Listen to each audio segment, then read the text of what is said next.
ഇനി രാജ്യം ഒന്നാകെ ഗൗരവത്തോടെ കാണുന്നത് മഹാരാഷ്ട്രയിലെ തെരഞ്ഞെടുപ്പായിരിക്കും. ഈ മഹാരാഷ്ട്ര തെരഞ്ഞെടുപ്പിൽ ആരായിരിക്കും ജയിക്കുക? മഹാരാഷ്ട്ര മാത്രമല്ല, ഹരിയാനയും വളരെ പ്രധാനപ്പെട്ടതാണ്. കാരണം ബി ജെ പി ഭരിക്കുന്ന രണ്ട് സംസ്ഥാനങ്ങൾ.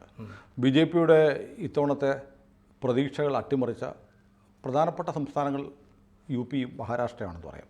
മഹാരാഷ്ട്രയിലും പ്രതീക്ഷിച്ച വിജയം ഉണ്ടായില്ല. യു പിയിലെ കാര്യം നമ്മൾ പല കൂടി നമ്മൾ സംസാരിച്ചു. അപ്പോൾ ഹരിയാനയിലെ തെരഞ്ഞെടുപ്പിലും ഈ പറഞ്ഞ പോലെ അതിശക്തമായ ബി ജെ പിക്ക് പ്രതിപക്ഷത്തിൻ്റെ അല്ലെങ്കിൽ ഈ കമ്മഫ്ലാഷ് ചെയ്തിരിക്കുന്ന കർഷക സംഘടനകൾ എന്ന ലേബലൊട്ടിച്ച് നിൽക്കുന്ന രാജ്യവിരുദ്ധ ബി ജെ പി വിരുദ്ധ ശക്തികളുടെ ഒരു കേന്ദ്രമാണ് ഹരിയാന, പഞ്ചാബ് പോലെ തന്നെ. അപ്പോൾ ഹരിയാനയിൽ ഈ പറഞ്ഞതുപോലെ അവരുടെ മുന്നണിയായിരുന്ന ജെ പി തെരഞ്ഞെടുപ്പിന് തൊട്ട് മുമ്പ് ബി ജെ പി മുന്നണി വിട്ടുപോയി.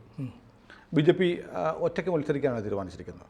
ഹരിയാന തെരഞ്ഞെടുപ്പ്, മഹാരാഷ്ട്ര തെരഞ്ഞെടുപ്പ് രണ്ടും ബി ജെ പി ഭരിക്കുന്ന സംസ്ഥാനങ്ങൾ എന്ന നിലയിൽ വളരെ പ്രധാനമാണ്.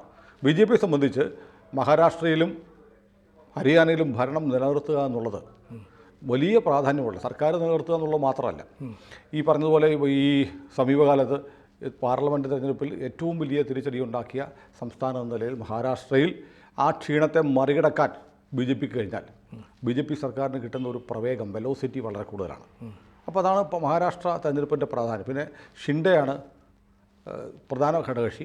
ഷിൻഡെയെ സംബന്ധിച്ച് ശിവസേനയെ പിളർത്തി ഉണ്ടാക്കി വന്ന ശിവസേനയാണ് ഷിൻഡെ വിഭാഗം. ശിവസേന എന്ന് പറയുന്ന വിഭാഗം എന്ന് പറയേണ്ട, ശിവസേന എന്ന് പറയുന്നത് ഷിൻഡെയാണെന്ന് ഇലക്ഷൻ കമ്മീഷൻ അവർക്ക് പാർട്ടി ചിഹ്നവും പാർട്ടി കൊടിയും അനുവദിച്ച് കിട്ടിയതാണ്. മറ്റത് പ്രതിപക്ഷ മുന്നണിയിൽ കോൺഗ്രസും എൻ സി പിയും ഉദ്ധവിൻ്റെ ശിവസേനയും കൂടിയാണ് മത്സരിക്കുന്നത്. അപ്പോൾ ഇതിനകത്ത് ശിവസേനയെ സംബന്ധിച്ചും പ്രാദേശിക തെരഞ്ഞെടുപ്പ്, അതായത് പാർലമെൻറ്റ് തെരഞ്ഞെടുപ്പ് ദേശീയ വിഷയങ്ങൾ വെച്ചിട്ടാണ്. പ്രാദേശികമായി തങ്ങളാണ് യഥാർത്ഥ ശിവസേന എന്ന് ഷിൻഡെക്ക് തെളിയിക്കേണ്ടതുണ്ട്. ഷിൻഡെ ഇപ്പോൾ 100 സീറ്റിൽ മത്സരിക്കുമെന്നാണ് പറയുന്നത്. മുഖ്യമന്ത്രി സ്ഥാനം കൂടെ ക്ലെയിം ചെയ്തിട്ടാണ് 100 സീറ്റ് മത്സരിക്കാൻ ആവശ്യപ്പെടുന്ന 288 സീറ്റുകളാണ് മഹാരാഷ്ട്രയിലുള്ളത്. മഹാരാഷ്ട്ര പൊതുവിൽ ഈ പറഞ്ഞതുപോലെ രണ്ട് മുന്നണികൾക്കും നല്ല ബലാബലമുള്ള, ഒട്ടും മോശം, ബി ജെ പിക്ക് അല്ലെങ്കിൽ ഹിന്ദുത്വ ശക്തികൾക്ക് വലിയ മുന്നാക്കമുള്ള ഒരു സംസ്ഥാനമൊന്നുമല്ല. പക്ഷേ കോൺഗ്രസും എൻ സി പിയും വളരെ പ്രബലമായി സ്വാധീനമുള്ള മേഖലകൾ മഹാരാഷ്ട്രയിലുണ്ട്. മഹാരാഷ്ട്രയിൽ പ്രധാനമായും ഒന്ന് മുംബൈ കൊങ്കൺ മേഖല, നോർത്ത് മഹാരാഷ്ട്ര, വിദർഭ, മറാത്ത്വാഡ, വെസ്റ്റേൺ മഹാരാഷ്ട്ര എന്നിങ്ങനെയുള്ള മേഖലകളായിട്ടാണ് പൊതുവിൽ തെരഞ്ഞെടുപ്പ് വിലയിരുത്തപ്പെടുന്നത്. അപ്പോൾ ഞാൻ പറഞ്ഞ പോലെ രണ്ട് മുന്നണികൾക്കും ജീവൻ മരണ പോരാട്ടമാണ്. ശിവസേന ഏതാണ് യഥാർത്ഥ ശിവസേന, ഗ്രാസ് റൂട്ട് ലെവലിൽ അല്ലെങ്കിൽ പ്രാദേശികമായി കരുത്തുള്ള ശിവസേന ഏതാണെന്ന് തെളിയിക്കാൻ ഉദ്ധവിനും ഷിൻഡെയ്ക്കും ഒരേപോലെ താല്പര്യമുണ്ട്. നിലനിൽപ്പിൻ്റെ പ്രശ്നം. അതുപോലെ എൻ സി പി, അജിത് പവാറിൻ്റെയും ശരത് പവാറിൻ്റെയും രണ്ട് ഫ്രാക്ഷൻസ്, അതും രണ്ട് മുന്നണികളിൽ നിൽക്കുകയാണ്. ബി ജെ പിയെ സംബന്ധിച്ചിടത്തോളം തങ്ങൾക്ക് പാർലമെൻറ്റ് തെരഞ്ഞെടുപ്പിലുണ്ടായ ക്ഷീണം മറികടന്ന് എമർജ് ചെയ്യുക എന്നുള്ളത് വലിയ നിർണായകമായ കാര്യമാണ്. അപ്പോൾ ഒരു ഡു ഓർ ഡൈ സിറ്റുവേഷനാണ് ഈ രണ്ട് മുന്നണികൾക്കും. മഹായുതിക്കാണേലും എൻ സി പി അല്ല കോൺഗ്രസ് മുന്നണിക്കാണേലും നിർണായകമായ തെരഞ്ഞെടുപ്പ്. അപ്പോൾ നമുക്ക് ഇപ്പോൾ ഏറ്റവും ലേറ്റസ്റ്റ് ആയിട്ട് അവിടെ ഒരു തെരഞ്ഞെടുപ്പിന് തൊട്ട് മുമ്പ് നടന്നിട്ടുള്ള ഒരു എക്സിറ്റ് പോളിൻ്റെ ഫലം നമ്മുടെ മാധ്യമങ്ങളിലൊന്നും വന്നില്ല. ഇന്നലെയൊക്കെ ആയിട്ട് വന്നൊരു എക്സിറ്റ് പോൾ ഫലമാണ്. അതിൻ്റെ ഒരു റിസൾട്ട് എന്ന് പറയാം 288 സീറ്റാണ്. മുംബൈ കൊങ്കൺ മേഖലയിൽ ആകെ ഉള്ളത് 73 സീറ്റുകളാണ്. അതിൽ പറയുന്നത് 48 സീറ്റുകൾ ബി ജെ പി നേടും. കോൺഗ്രസ് മുന്നണിക്ക് കിട്ടാവുന്ന 25 സീറ്റുകളാണ്. എനിക്ക് തോന്നുന്നു ഇത് മാത്രമാണ് ബി ജെ പിക്ക് ഒരു പ്രതീക്ഷ നൽകുന്ന ഘടകം പൊതുവിൽ ഈ 5 മേഖലകളിൽ. രണ്ടാമത്തത് നോർത്തേൺ മഹാരാഷ്ട്ര, 34 സീറ്റുകളുണ്ട്. അവിടെ 20 സീറ്റുകൾ ബി ജെ പിക്ക് കിട്ടാം. 14 സീറ്റുകളാണ് എൻ സി പിക്ക് അല്ലെങ്കിൽ കോൺഗ്രസ് മുന്നണിക്ക്, ഇന്ത്യൻ നാഷണൽ കോൺഗ്രസ്സിന് കിട്ടാൻ സാധ്യതയുള്ളത്. വിദർഭ എടുത്താൽ വിദർഭയിൽ 64 സീറ്റുകളുണ്ട്. ഈ 64 സീറ്റുകളിൽ 29 സീറ്റുകൾ ബി ജെ പിക്കും കോൺഗ്രസ് മുന്നണിക്ക്, ഇന്ത്യ മുന്നണിക്ക് 35 സീറ്റുകളും ലഭിക്കുമെന്ന് പറയുന്നു. മറാത്ത്വാഡയിൽ 47 സീറ്റുകളുണ്ട്. അതിൽ ബി ജെ പിക്ക് 21 സീറ്റുകളാണ് എക്സിറ്റ് പോൾ പറയുന്നത്. തൊട്ടടുത്ത് തന്നെ ചെറിയ വ്യത്യാസമൊന്നുമല്ല, നമ്പർ ഓൾവൈസ് നമ്പറാണ് പ്രധാനപ്പെട്ട. 26 സീറ്റുകൾ ഇന്ത്യ മുന്നണി നേടും.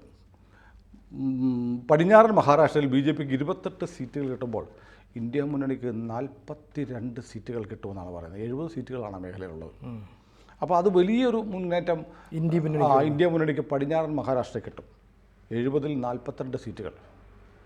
ഇങ്ങനെ മൊത്തത്തിൽ ബി ജെ പിക്ക് ആകെ കിട്ടാവുന്ന സീറ്റുകൾ എന്ന് പറയുമ്പോഴത്തേക്ക് സിംഗിൾ ലാർജസ്റ്റ് പാർട്ടിയായിട്ട് BJP മാറാം.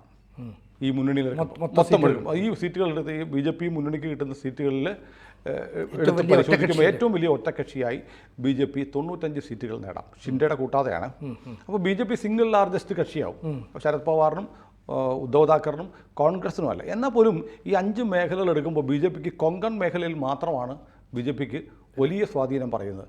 48 സീറ്റുകൾ. പിന്നെയുള്ളത് നോർത്തേൺ മഹാരാഷ്ട്രയിൽ 24 സീറ്റുകൾ. ഇത് കഴിഞ്ഞാൽ ബാക്കിയുള്ള വിദർഭയിലാവട്ടെ, മറാത്ത്വാഡയിലാവട്ടെ, പടിഞ്ഞാറൻ മഹാരാഷ്ട്രയിലാവട്ടെ BJPക്ക് ഇന്ത്യ മുന്നണിയുടെ പിന്നിൽ നിൽക്കാനേ കഴിയുള്ളൂ എന്നാണ് പൊതുവിൽ പറയപ്പെടുന്നത്. അപ്പോൾ ആകെയുള്ള പോസിറ്റീവായ ഘടകം ഏറ്റവും വലിയ ഒറ്റക്കക്ഷി എന്ന നിലയിൽ BJP എമർജ് ചെയ്തുവരെയും സർക്കാർ രൂപീകരിക്കാനുള്ള ആദ്യ ക്ഷണം BJPക്ക് കിട്ടുകയും ചെയ്യും. ഇതാണ് ഇപ്പോൾ ഈ എക്സിറ്റ് പോളുകൾ ഉണ്ടാവുന്ന പ്രധാനപ്പെട്ട സൂചനകൾ. പക്ഷേ ഈ എക്സിറ്റ് പോളിന് ശേഷം മഹാരാഷ്ട്രയിൽ ചില പ്രധാനപ്പെട്ട സംഭവങ്ങൾ നടന്നിട്ടുണ്ട്. മഹാരാഷ്ട്ര സർക്കാർ BJP സർക്കാരുകൾ പൊതുവെ ആളുകൾക്ക് ഫ്രീ ബീസ്, അതായത് സൗജന്യങ്ങൾ കൊടുക്കുന്നതിൽ പിന്നിലായിരുന്നു. അത്തരം ഒരു ലൈൻ പാർലമെൻറ്റ് തെരഞ്ഞെടുപ്പിന് തൊട്ട് മുമ്പ് ഇലക്ഷൻ ബജറ്റ് ആയിരിക്കുമെന്നൊക്കെ പറഞ്ഞിട്ടും മോദി പോലും ചെയ്തില്ല. പക്ഷേ കേരളത്തിൽ ഉൾപ്പെടെ എല്ലാ സർക്കാരുകളും തെരഞ്ഞെടുപ്പ് കാലത്ത് ജനപ്രിയമായ ചില പദ്ധതികൾ നടപ്പാക്കാറുണ്ട്. മഹാരാഷ്ട്ര BJP അത് നടപ്പാക്കേണ്ടതില്ല എന്ന ലൈനിൽ നിന്ന് മാറുന്നു. ആളുകൾക്ക് എന്തെങ്കിലും നേരിട്ട് അനുഭവിച്ചറിയാൻ പറ്റുന്നത്. ഇപ്പോൾ BJPയുടെ കാലത്താണ്, ഇന്ത്യയുടെ ചരിത്രത്തിൽ ആദ്യമായി മോദിയുടെ കാലത്താണ് ആളുകൾക്ക് അക്കൗണ്ട് വഴി പണം കിട്ടുന്ന പല പദ്ധതികൾ വന്നത്. അതെ അതെ. ബാക്കിയൊക്കെ ഇടനിലക്കാർ വഴി പോയിട്ട് അതിൻ്റെ 10-1 പോലും ഗുണഭോക്താവിൻ്റെ കയ്യിലെത്താത്ത ഒരവസ്ഥ ഉണ്ടായിരുന്നു. മാറിയിട്ട് ഇടനിലക്കാരെ ആകെ ഒഴിവാക്കി സർക്കാർ പദ്ധതികളുടെ ആനുകൂല്യങ്ങളും ധനസഹായങ്ങളും നേരിട്ട് ഉപഭോക്താവിൻ്റെ അല്ലെങ്കിൽ ഗുണഭോക്താവിൻ്റെ അക്കൗണ്ടിലെത്തുന്ന ജൻധൻ അക്കൗണ്ടുകളൊക്കെ തുടങ്ങി അങ്ങനെയാണല്ലോ സംവിധാനം കൊണ്ടുവന്ന് നരേന്ദ്രമോദിയാണ്. അതിനുശേഷം അതല്ലാതെ ഇപ്പോൾ കർഷകർക്ക് കൊടുക്കുന്ന 6000 രൂപ ഉൾപ്പെടെയുള്ള കാര്യങ്ങൾ മാറ്റി നിർത്തിയാൽ ആളുകൾക്ക് ഗുണം ചെയ്യുന്ന പദ്ധതികൾ മഹാരാഷ്ട്രയിൽ മധ്യപ്രദേശിൽ നടപ്പാക്കിയിട്ടുണ്ടായിരുന്നു.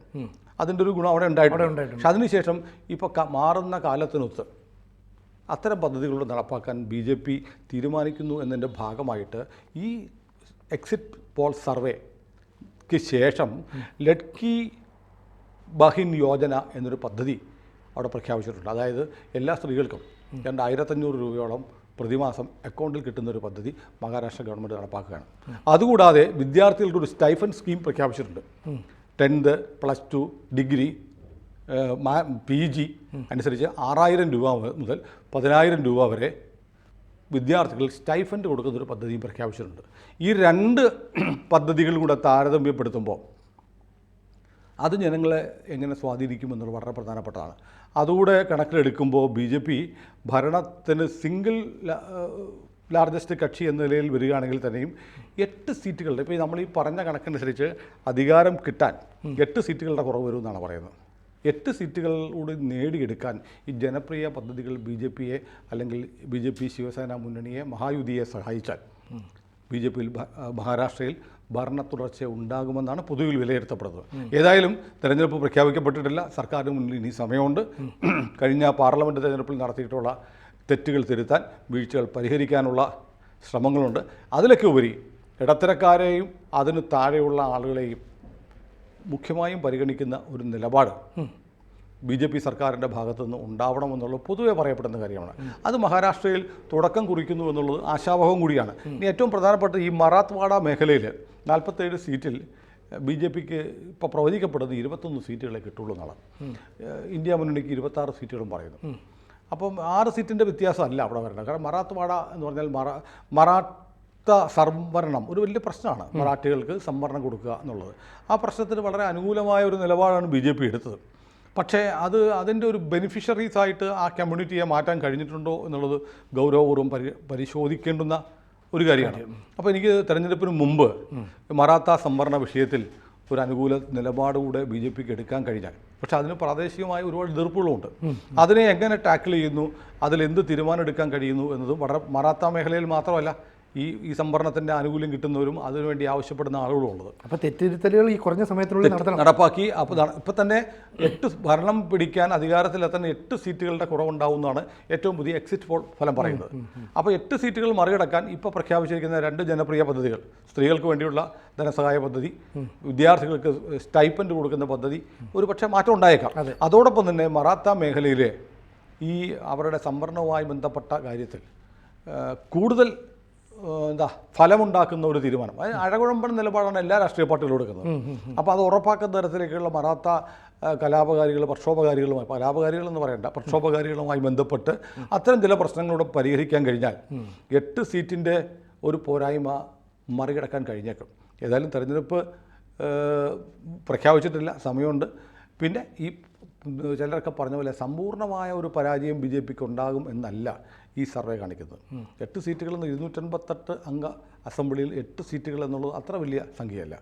അതോടൊപ്പം തന്നെ സിംഗിൾ ലാർജസ്റ്റ് കക്ഷിയായി BJP വരാനുള്ള സാധ്യതയും കൂടി ഉള്ളപ്പം ഭരണം BJPക്ക് തുടർന്ന് കിട്ടാൻ തന്നെയാണ് സാധ്യത. മഹാരാഷ്ട്ര BJPയെ കൈവിടില്ല എന്ന് തന്നെയാണ് നമുക്ക് ലഭിക്കുന്ന രാഷ്ട്രീയ സൂചന. കഴിഞ്ഞ തവണ ഈ ഉദ്ധവ് വിഭാഗത്തിന് അല്ലെങ്കിൽ ഈ പറയുന്ന NCPക്കൊക്കെ ഒരു അനുകൂല നിലപാട് കിട്ടിയതെന്ന് പറയുന്നത് ജനങ്ങളുടെ ഒരു അനുകമ്പ അത് കിട്ടിയിട്ടുണ്ടായിരിക്കില്ല. അതിനെയൊക്കെ മറികടക്കാനുള്ള തന്ത്രങ്ങളൂടെ ഇതിനൊരു ഒരുപക്ഷെ അതായിരിക്കും ജനങ്ങൾക്ക്, ഇപ്പോൾ ആളുകൾക്ക് എന്തെങ്കിലുമൊക്കെ സഹായം കിട്ടും. രാഷ്ട്രീയ പാർട്ടികൾ നമ്മുടെ പാർട്ടി ഭരിക്കുന്നു എന്നതുകൊണ്ട് നമുക്കെന്ത് ഗുണമുണ്ട് എന്ന് എല്ലാവരും ചിന്തിക്കുന്നുണ്ട്. ഇപ്പോൾ മോദിയുടെ കാര്യത്തിൽ തന്നെയാണ് 10 വർഷം നരേന്ദ്രമോദി സർക്കാർ ഭരിച്ചു. ഹിന്ദുത്വ പറയുന്ന പാർട്ടിയാണ് BJP. എന്നാൽ ഹിന്ദുക്കൾക്ക് എന്ത് കിട്ടി എന്നൊരു ചോദ്യം വളരെ പ്രസക്തമായിട്ടുണ്ട്. നമ്മുടെ നാട്ടിൽ പോലും ആളുകൾ ചോദിക്കുന്നത് മോദി ഭരിച്ചിട്ട് ഹിന്ദുക്കൾക്ക് വേണ്ടി എന്ത് ചെയ്തു. അപ്പോൾ ബംഗാളിനെ ചൂണ്ടിക്കാട്ടിയിട്ട് ബംഗാളിലെ ഹിന്ദുക്കൾ ദീനവിലാപം ഉയർത്തുകയാണ്, ഞങ്ങളെ ജീവിക്കാൻ ഞങ്ങൾക്ക് പറ്റുന്നില്ല, അവിടെ എന്ത് ചെയ്യാൻ കഴിഞ്ഞു. അപ്പോൾ ഒരു രക്ഷകനെ പോലെ BJP സർക്കാരിനെ, മോദിയെ കാണുന്ന ആളുകൾക്ക് തൃപ്തികരമായ ചില മറുപടികളോ ചില നടപടികളോ ഉണ്ടാവാതെ പോയിട്ടുണ്ട്. ഒരു പ്രധാനമന്ത്രിക്ക്, ഒരു ഭരണകൂടത്തിന്, സർക്കാരിന് ഈ ചില വിഭാഗങ്ങളെ മാത്രം കാറ്റർ ചെയ്യാനുള്ള പരിമിതികളൊക്കെ ഉണ്ടാവും. പ്രധാനമന്ത്രി എല്ലാവരുടെയും ആവും, നരേന്ദ്രമോദി എല്ലാവരുടെയും പ്രധാനമന്ത്രി. പക്ഷേ എല്ലാവരും നരേന്ദ്രമോദിയെ തങ്ങളുടെ പ്രധാനമന്ത്രിയായി കാണുന്നുണ്ടോ എന്നുള്ള വേറെ പ്രശ്നമാണ്. കാരണം ഇത്രത്തോളം വെറുക്കപ്പെട്ട ഒരു വിഭാഗം ആളുകൾ, വെറുക്കപ്പെട്ട ആളായി കാണുന്ന മറ്റൊരു പ്രധാനമന്ത്രിയില്ല. അത് ജാതീയതയാണ്, വർഗീയമായ കാരണങ്ങളാണ്. അത് പ്രധാനമന്ത്രി നരേന്ദ്രമോദിക്ക് മാത്രമല്ല, സുരേഷ് ഗോപിക്ക് പോലും ഉണ്ട്. ഞാൻ കഴിഞ്ഞ ദിവസം സോഷ്യൽ മീഡിയ കണ്ടു, സുരേഷ് ഗോപിയുടെ മകൻ ഗോകുൽ ഒരു രാഷ്ട്രീയവും ഇല്ല, ഇതുവരെ പറഞ്ഞിട്ടില്ല. അദ്ദേഹത്തിൻ്റെ അച്ഛൻ BJPക്കാരനാണ്. ഗോകുൽ ഒരു കോളേജിലെ പരിപാടിക്ക് വരുന്ന വീഡിയോയ്ക്ക് താഴെയും ഗോകുലിനെ ചീത്തയാണ്. അപ്പോൾ BJPക്കാരോട് അന്ധമായ വൈരാഗ്യം വെച്ച് പുലർത്തുന്ന ഒരു വിഭാഗം ആളുകൾ നമ്മുടെ നാട്ടിൽ, ഇന്ത്യയിലും കേരളത്തിലും ഒക്കെ ഉണ്ട്. അപ്പോൾ അവരെ വീണ്ടും അവർക്ക് വേണ്ടി മോദി സംസാരിക്കുകയും പ്രവർത്തിക്കുകയും ചെയ്യണോ? നമ്മുടെ കൂടെ ഇല്ലാത്ത ആളുകളെ എത്ര ശ്രമിച്ചാലും നമുക്ക് നമ്മളൊപ്പം നിൽക്കില്ല. നമ്മുടെ ഒപ്പം വരാത്ത ആളുകളെ നിരന്തരം അവർക്ക് വേണ്ടി എന്തെങ്കിലുമൊക്കെ ചെയ്യേണ്ടതുണ്ടോ എന്ന ചോദ്യം ബംഗാളിൽ നിന്ന് സുവേന്ദു അധികാരി ഉൾപ്പെടെ ചോദിച്ചു കഴിഞ്ഞു. ഏതായാലും പാർലമെൻറ്റ് തിരഞ്ഞെടുപ്പിന് ശേഷം നടക്കാൻ പോകുന്ന ഹരിയാന, മഹാരാഷ്ട്ര തിരഞ്ഞെടുപ്പ് മോദിയെ സംബന്ധിച്ചിടത്തോളം വളരെ നിർണായകമാണ്. മോദി തളർന്നു എന്ന് പറയുന്ന ആളുകളുണ്ട്. തളർന്നു എന്ന പ്രചാരണത്തിൻ്റെ ഭാഗമായി രാജ്യത്ത് വീണ്ടും ഭീകരാക്രമണങ്ങൾ പോലും നടക്കുന്ന കാലത്ത് മഹാരാഷ്ട്രയും ഹരിയാനയും BJPക്കൊപ്പം പോവേണ്ടത്, അവിടെ ഡബിൾ എൻജിൻ സർക്കാർ തുടരേണ്ടത് രാജ്യത്തിന് ആവശ്യമാണ്. രാജ്യത്തിന് അതല്ലാതെ മറ്റൊരു ഓപ്ഷനില്ല. കൂടുതൽ വാർത്തകളും വിശേഷങ്ങളും നിങ്ങളിലേക്ക് എത്താൻ ABC മലയാളം സബ്സ്ക്രൈബ് ചെയ്യുക, ബെൽ ബട്ടണും അമർത്തുക.